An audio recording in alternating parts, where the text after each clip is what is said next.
Hey everyone, I hope you all are doing well. So today we are proceeding with our second part of locomotion and movement chapter. First part में हमने ribs तक पूरा cover कर लिया हुआ है chapter को. सो अगर आपने फर्स्ट पार्ट नहीं चेक किया है तो आप फर्स्ट पार्ट को चेक कर लीजिए, मेरे चैनल पे ही अपलोडेड है. और अगर आपको ये नोट्स चाहिए तो मेरे टेलीग्राम को ज्वाइन कर लीजिए. टेलीग्राम का लिंक मेरे कमेंट सेक्शन में मैंने पिन किया हुआ है. सो आप वहाँ से मेरे टेलीग्राम को ज्वाइन कर सकते हैं. मैं आपको ये नोट्स का PDF वहाँ पे प्रोवाइड करती हूँ. सो हम स्टार्ट करते हैं अब लिम्ब बोन्स से. तो लिम्ब बोन्स हमारे पास कितनी होती है? 30 होती है. फर्स्ट हम बात करेंगे आर्म की. बाजू में कितनी बोन्स होती है? 30 बोन्स होती है. Humerus, radius, ulna, carpals, metacarpals, phalanges. Humerus आपकी जो ऊपर वाली साइड बोन है, शोल्डर के पास जो बोन है वो ह्यूमरस होती है. नीचे 2 बोन्स होती हैं. एल्बो के नीचे 2 बोन्स होती है, एक होती है रेडियस, एक होती है अल्ना. और फिर नीचे हमारे पास जो कार्पल्स है, हमारी जो रिस्ट है उसमें क्या होते हैं? कार्पल्स होते हैं. और फिर क्या होते हैं? हमारे पास मेटाकार्पल्स होते हैं. जैसे हमारी जो फिंगर से जो अटैच होती हैं बोन्स वो कहती है मेटाकार्पल्स. और हमारी फिंगर्स में जो बोन्स होती है वो कहती है फेलेंजेस. तो ह्यूमरस एक होती है, रेडियस एक होती है, अल्ना एक होती है, कार्पल्स 8 होते हैं, मेटाकार्पल्स 5 होते हैं, फेलेंजेस हमारे पास कितने होते हैं? 14. अब नेक्स्ट हम बात करते हैं शोल्डर जॉइंट को क्या बोलते हैं? बॉल एंड सॉकेट जॉइंट सबको पता है. एल्बो में कौन सा जॉइंट होता है? आपका हिंज जॉइंट प्रेजेंट होता है. एल्बो में कौन सा जॉइंट होता है? हिंज जॉइंट होता है. किसके बीच में होता है? ह्यूमरस, रेडियस, अल्ना, तीनों के बीच में कौन सा होता है? हिंज जॉइंट होता है, जिसकी मदद से आप अपनी जो आपकी जो आर्म है आप उसको अपवर्ड जो है वो बेंड कर पाते हो. डाउनवर्ड आप उसको बेंड नहीं कर पाते, सिर्फ अपवर्ड मूवमेंट कर पाते हो. आप अपनी एल्बो से ना आप अपनी जो आपकी वो है अब आर्म है उसको सिर्फ ऊपर ही फोल्ड कर पाते हो. नीचे फोल्ड नहीं ना होती आर्म, सिर्फ अपवर्ड होती है. उसको बोलते हैं हिंज जॉइंट.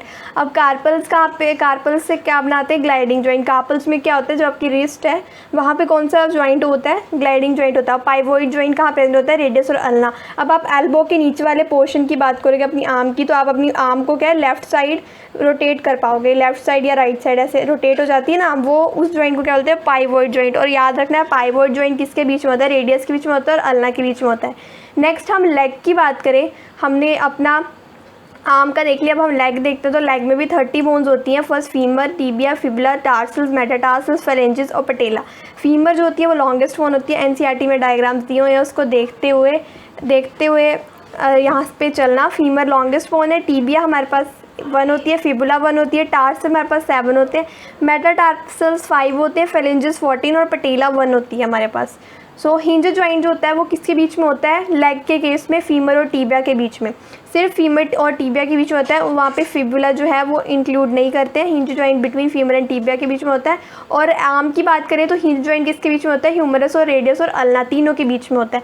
लेकिन लेग के केस में सिर्फ फीमर और टीबिया के बीच में होता है. पटेला की बात करें तो ये एक टेंडन है जो कि कवर करता है नी को वेंट्रली. इसको हम नी कैप बोलते हैं. नी कैप भी नेम देते हैं हम किसको? पटेला को. सो आपको याद होना चाहिए कि लेग में कौन कौन सी बोन्स होती हैं और हमारे आर्म में कौन कौन सी बोन्स होती हैं और कौन सा जॉइंट जो है वो किस किस के बीच में है. जो हमारा हिप है वो भी बॉल एंड सॉकेट जॉइंट होता है. एक हमारा hip ball and socket joint होता है, एक हमारे शोल्डर जो जॉइंट होता है वो भी बॉल एंड सॉकेट जॉइंट होता है. और हमारे एल्बो में कौन सा जॉइंट होता है? हिंज जॉइंट होता है between humerus, radius and ulna. और हमारे कार्पल्स का होते हैं. कार्पल्स में कौन सा जॉइंट होता है? Gliding joint. पाइवोइड जॉइंट कहाँ पे होता है? रेडियस और अल्ना के बीच में. और एक और जगह पाइवोइड जॉइंट आपका होता है. आपका पाइवोइड जॉइंट जो है वो आपकी जो आपका हिंज जॉइंट है वो एक और जगह पे होता है आपकी फीमर और टीबिया के बीच में. और यहाँ पे hinge joint humerus, radius, ulna तीनों के बीच में था. नेक्स्ट हम बात करें गिडल की. तो 2 गिडल्स होते हैं ना हमारे पास, पेक्टोरल होता है और पेल्विक. तो सबसे पहले हम बात करें कि पेक्टोरल गिडल की. जो आर्म में प्रेजेंट होता है वो कौन सा होता है? पेक्टोरल गिडल होता है. सो आर्म के केस में हमारे पास 2 बोन्स होती है, क्लैविकल और स्कैपुला. पेक्टोरल गिडल में आर्म में हमारे पास पेक्टोरल गिडल का होता है आर्म में होता है. तो उसमें 2 बोन्स होती है हमारे पास, क्लैविकल और scapula. So clavicle scapula present between 2nd and 7th rib. जो हमारी स्कैपुला होती है वो कहाँ पे प्रेजेंट होती है? 2nd और 7th रिब्स के बीच में. क्लैविकल एस शेप की होती है, जिसको ब्यूटी बोन भी बोलते हैं. आप अपने जो आपकी नेक है उसके पास जो जिसको बोलते हैं ना कॉलर बोन बोलते हैं जिसको हम, वो आपको सामने दिख रही होगी. इसको क्या बोलते हैं? क्लैविकल. ये क्या होती है? क्लैविकल, जिसको हम कॉलर बोन भी बोलते हैं और ब्यूटी बोन बोलते हैं. ये एस शेप की होती है. और ये याद रखना स्कैपुला कहाँ प्रेजेंट होता है? 2nd और 7th रिब्स के बीच में प्रेजेंट होता है. अब स्कैपुला की बात करें तो ऑक्रोमोइन प्रोसेस होता है, इससे बनी होती है, ऑक्रोमियन प्रोसेस से बनी होती है। और स्कैपुला जो है वो ट्रायंगुलर फ्लैट बोन होती है। नीट में क्वेश्चन आया हो कि ट्रायंगुलर फ्लैट बोन कौन सी होती है, तो स्कैपुला जो होती है वो कौन होती है, ट्रायंगुलर फ्लैट बोन होती है। अब ग्लिनोइड कैविटी की बात करें तो ये कहाँ प्रेजेंट होती है, स्कैपुला में प्लस ह्यूमर। जो आपका बॉल एंड सॉकेट जॉइंट है वो कौन मिलके बनाते हैं, जो आपका पेक्टोरल ग्रिड है, जो आपका शोल्डर जॉइंट है, ये शोल्डर जॉइंट की बात हो रही है। बॉल एंड सॉकेट जॉइंट कौन सा शोल्डर जॉइंट है, वो किससे मिलके बना, तो वो ग्लिनोइड कैविटी प्लस ह्यूमर। जो आपकी ऊपर हमने आर्म की बोन पढ़ी, उसका जो आर्म की बोन थी ना वो हमने ऊपर जो पढ़ी, सो उसका जो ह्यूमर जो बोन है और जो ग्लिनोइड कैविटी है जो कि स्कैपुला के अंदर प्रेजेंट होती है, ग्लिनोइड कैविटी प्लस ह्यूमर मिलके क्या बनाते हैं, बॉल एंड सॉकेट जॉइंट बनाते हैं, जो हमारा शोल्डर जॉइंट है। नेक्स्ट हम बात करें अब पेल्विक ग्रिडल की, तो पेल्विक ग्रिडल मतलब नीचे आपके लेग्स का जो ग्रिडल है वहाँ पे बात करें तो वहाँ पे 3 बोन्स होती हैं, इलियम, प्यूबिस एंड ईस्टियम। जो आपकी इलियम होती है वो लार्जेस्ट होती है, प्यूबिस हमारी स्मॉलेस्ट होती है और ईस्टियम होती है। अब आपका क्या होता है, हाफ ऑफ पेल्विक जो होता है वो कॉक्सियल बोन बोलते हैं, form by fusion of 3 bones. Half of pelvic में कौन होता है, कॉक्सियल बोन होती है, जो कि किससे बनी होती है, फ्यूजन से बनी होती है, किसके, 3 बोन्स के फ्यूजन से, जो कि कौन 3 बोन्स है, इलियम, प्यूबिस एंड ईस्टियम। इन तीनों बोन्स के फ्यूजन से आपकी कॉक्सियल बोन बनती है, जो कि हाफ ऑफ पेल्विक में होती है।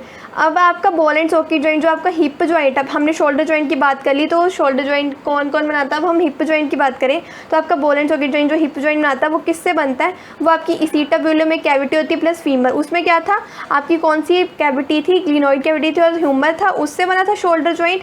लेकिन जो आपका हिप जॉइंट है वो किससे बना होता है, इसीटाब्यूलम कैविटी प्लस फीमर को ज्वाइन करके कौन सा जॉइंट बना है, बॉल एंड सॉकेट जॉइंट।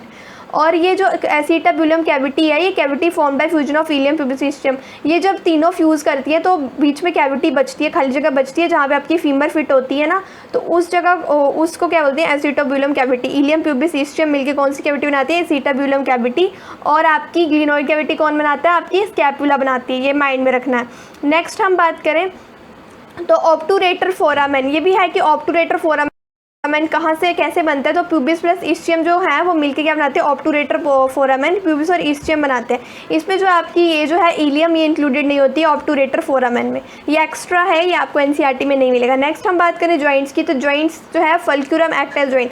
अब आपने सबने सीसो तो देखा ही होगा, तो ऐसे होता है हमारा सीसो, ऐसे होता है सीसो, तो सीसो ऐसे अप डाउन जाता है, तो उसके नीचे जो ये होता है जो उसको ज्वाइन करता है, ये जो नीचे ट्रायंगुलर सा होता है जिससे सीसो जुड़ा हुआ होता है उसको बोलते हैं फल्क्यूरम। तो जॉइंट जो है वो फल्क्यूरम की तरह, फल्कुरम जो है हमारा जॉइंट्स की तरह एक्ट करता है, मतलब हमारे जॉइंट्स है वो फल्कुरम की तरह एक्ट करता है। तो जॉइंट्स हमारे पास कितने टाइप्स के होते हैं, 3 टाइप्स के होते हैं, फाइब्रस, कार्टिलेजिनियस और साइनोवियल जॉइंट्स। फाइब्रस जॉइंट्स जो होते हैं वो इमूवेबल जॉइंट्स होते हैं, फाइब्रस जॉइंट्स हमारे इमूवेबल जॉइंट्स होते हैं। कार्टिलेजिनियस जॉइंट्स होते हैं हमारे सेमी मूवेबल, मतलब हम उनको थोड़ा मूव कर सकते हैं। और साइनोवियल जॉइंट्स जो होते हैं वो मूवेबल होते हैं। याद रखना है फाइब्रस कौन से होते हैं, इमूवेबल, कार्टिलेजिनियस सेमी मूवेबल और साइनोवियल जॉइंट्स होते हैं मूवेबल होते हैं। फाइब्रस जो होते हैं इमूवेबल होते हैं। इनका एग्जाम्पल है स्ट्रक्चर ऑफ स्कल बोन। आपकी जो स्कल बोन्स है क्या वो आप मूव करते हो, नहीं करते हो, तो वो क्या इमूवेबल है। कार्टिलेजिनियस सेमी मूवेबल होते हैं, जैसे कि प्यूबिस सिम्फेसिस है, इंटरवर्टिबल डिस्क, आपकी वर्टिबल कॉलम भी थोड़ी सेमी मूवेबल है, joints between ribs and sternum, ये भी आपके क्या कार्टिलेजिनियस जॉइंट्स है, सेमी मूवेबल होते हैं। साइनोवियल जॉइंट की बात करें तो ये मूवेबल होते हैं, ball and socket joint, hinge joint, saddle joint, condyloid, pivot, gliding, ये सारे हमारे कौन से जॉइंट है, साइनोवियल जॉइंट्स। अब हम देखते हैं साइनोवियल जॉइंट्स को डिटेल में आगे कि कौन सा जॉइंट कहाँ पे प्रेजेंट होता है। तो बॉल एंड सॉकेट जॉइंट की बात करें तो शोल्डर में होता है और हिप जॉइंट में होता है। कॉन्डाइलॉइड जॉइंट मैंने आपको पहले ही बताया था, पार्ट 1 में हम डिस्कस कर चुके हैं कि स्कल और एटलस के बीच में कौन होता है, कॉन्डाइलॉइड जॉइंट होता है। मेटाकार्पल्स और फेलेंजिस। अब आपकी जो मेटाकार्पल्स हैं मैं आपको बताती हूँ कहाँ पे होते हैं। मैंने आपको बताया था कॉन्डाइलॉइड जॉइंट जो है वो अपवर्ड और डाउनवर्ड मूवमेंट में हेल्प करता है, तो अपवर्ड और डाउनवर्ड मूवमेंट में आपका कॉन्डाइलॉइड जॉइंट हेल्प करता है। तो मेटाकार्पल्स आपके जो ये फिंगर्स है ना, जो आपकी ऊपर पाम है ना, आपकी पाम की अपर साइड देखो अपने हैंड को, वहाँ पे आपको क्या दिखेंगी, बोन्स दिखेंगी। अब ये जो बोन्स है ना, आपकी रिस्ट से लेकर आपकी फिंगर तक जो बोन जा रही है, ये कौन होती है, मेटाकार्पल। ये क्या होती है, मेटाकार्पल। और आगे क्या होती है हमारे पास, फेलेंजिस, जो आपकी फिंगर के अंदर आपकी बोन है ना, फिंगर की जो बोन उसको बोलते हैं फेलेंजिस। और मेटाकार्पल और फेलेंजिस के बीच में क्या होता है, कॉन्डाइलॉइड जॉइंट। इसकी मदद से क्या होता है, आप जो अपनी फिंगर को अपवर्ड और डाउनवर्ड मूव कर पाते हो। और वैसे ही आपके फुट के केस में होता है, मेटाटार्सल्स होते हैं वहाँ पे कार्पल्स की जगह और फेलेंजेस प्रेजेंट होते हैं। मेटाटार्सल्स एंड फेलेंजेस के बीच में क्या होता है, कॉन्डाइलॉइड जॉइंट होता है वहाँ पे। हिंज जॉइंट की बात करें तो आपका हिंज जॉइंट एंकल के बीच में होता है, एल्बो के बीच में, नी में होता है और फेलेंजेस के बीच में। अब हिंज जॉइंट का मतलब होता है कि आप ना अपनी आपकी जो भी आपका बॉडी पार्ट है आप उसकी क्या कर पा रहे हो, अपवर्ड उसको फोल्ड कर पा रहे हो, लेकिन उसको नीचे नहीं फोल्ड कर पा रहे। अब जैसे एल्बो आप ऊपर तो फोल्ड कर लोगे अपनी आर्म को एल्बो की मदद से, लेकिन एल्बो आपकी नीचे नहीं वो होगी, फोल्ड होगी। सो उस पर क्या प्रेजेंट है, हिंज जॉइंट। वैसे ही एंकल आपका जो फुट है, फुट की जो एंकल है उसको भी आप अपवर्ड मूव कर पाओगे, लेकिन नीचे ज़्यादा नहीं मूव होगी।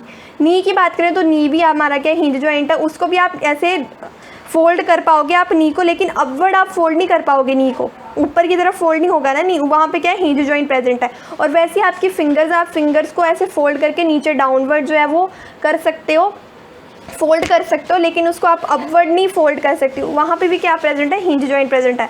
अब हम ग्लाइडिंग जॉइंट की बात करें तो ग्लाइडिंग जॉइंट कहाँ पे होता है, रिस्ट में होता है और एंकल में होता है। रिस्ट में मतलब ग्लाइड मतलब कि आप ऐसे गोल गोल घुमा सकते हो अपनी रिस्ट को और अपनी एंकल को। Saddle joint, carpal and metacarpals of thumb. अब शैडल जॉइंट का मतलब है कि थंब को आप किसी भी डायरेक्शन में से गोल गोल घुमा सकते हो ना, तो वहाँ पे क्या प्रेजेंट है, कार्पल और मेटाकार्पल। जो थंब का आपका कार्पल है और जो मेटाकार्पल है उसके बीच में क्या है, आपका शैडल जॉइंट होता है। पाइवोइड जॉइंट की बात करें तो पाइवोइड जॉइंट कहाँ पे होता है, रेडियस और अल्ना के बीच में। रेडियस और अल्ना के बीच में क्या, पाइवोइड जॉइंट, मतलब कि आप उसको लेफ़्ट राइट मूव कर पाओगे। अपनी जो आपकी एल्बो से नीचे वाली जो आपकी आर्म है ना, आप उसको क्या करोगे, ऐसे करके देखना, ऐसे लेफ़्ट मूव करना और राइट मूव करना, ऐसे करके, तो आपकी क्या होगी, पाइवोइड जॉइंट वहाँ पे प्रेजेंट है। और एटलस और एक्सिस के बीच में, जिसकी मदद से आप अपने स्कल को, आप अपने हेड को लेफ़्ट और राइट मूव कर पाते हो, वहाँ पे क्या होता है, पाइवोइड जॉइंट प्रेजेंट होता है एटलस और एक्सिस के बीच में। ये हम पार्ट 1 में डिस्कस कर चुके हैं ऑलरेडी। नेक्स्ट हम बात करें disorders of muscles and skeletal muscles की, तो आपका सबसे पहले आता है अर्थराइटिस। अर्थराइटिस क्या होता है, अर्थराइटिस मतलब होता है इन्फ्लेमेशन हो जाती है आपकी जॉइंट्स में। और आपका है आगे ऑस्टियोपोरोसिस होता है, decreased bone mass and increased chances of fracture due to decreased level of oestrogen. ये बड़ा पूछा जाता है नीट में कि ऑस्टियोपोरोसिस किसकी डेफिशिएंसी की मदद से होता है, तो एस्ट्रोजन जो होता है वो डिक्रीज़ हो जाता है। जैसे जैसे फीमेल जो है वो बूढ़ी होने लगती है तो उनमें क्या होता है, एस्ट्रोजन का जो लेवल है वो कम होता जाता है, जिसकी वजह से उनको क्या हो जाता है, ऑस्टियोपोरोसिस हो जाता है। गाउट जो है वो उसका, गाउट में क्या होता है, inflammation of joints due to accumulation of uric acid crystals. Uric acid के क्रिस्टल जो है वो एक्यूमुलेट हो जाते हैं आपके जॉइंट्स में, जिसकी वजह से आपको क्या हो जाता है, गाउट हो सकता है। आगे मायस्थीनिया ग्रेविस जो है ऑटो इम्यून डिसऑर्डर है, weakening and paralysis of skeletal muscles, paralyse हो जाती हैं skeletal muscles, autoimmune disorder है। नेक्स्ट है मस्कुलर डिस्ट्रॉफी, तो degeneration of skeletal muscle due to genetic disorder. Genetic defects की वजह से क्या होता है, डीजनरेशन हो जाती है स्केलेटल मसल्स की। इसको क्या नेम दिया हुआ, मस्कुलर डिस्ट्रॉफी। सिक्स्थ है low calcium in body can cause tetany. अब आपका लो कैल्शियम हो अगर आपकी बॉडी में तो आपको क्या आपको हो सकता है, टेटानी एक डिसऑर्डर है वो आपको कॉज हो सकता है। सो यहाँ पे हमारा पूरा चैप्टर लोकोमोशन एंड मूवमेंट बहुत अच्छे से कंप्लीट होता है। आई होप सो आप सबको बहुत अच्छे से समझ आ गया होगा, और अगर आपको समझ आ गया है बहुत अच्छे से तो वीडियो को लाइक कर दीजिए, चैनल को सब्सक्राइब कर लीजिए ऐसी वीडियोज़ के लिए फ्यूचर में, और कमेंट सेक्शन में मुझे ज़रूर बताना वीडियो कैसी लगी। And all the best to all of you. और अगर आपको पीडीएफ चाहिए तो मेरा टेलीग्राम ज्वाइन कर लीजिए, मैं आपको वहाँ पे पीडीएफ जो है वो प्रोवाइड कर दूँगी। And thanks for watching.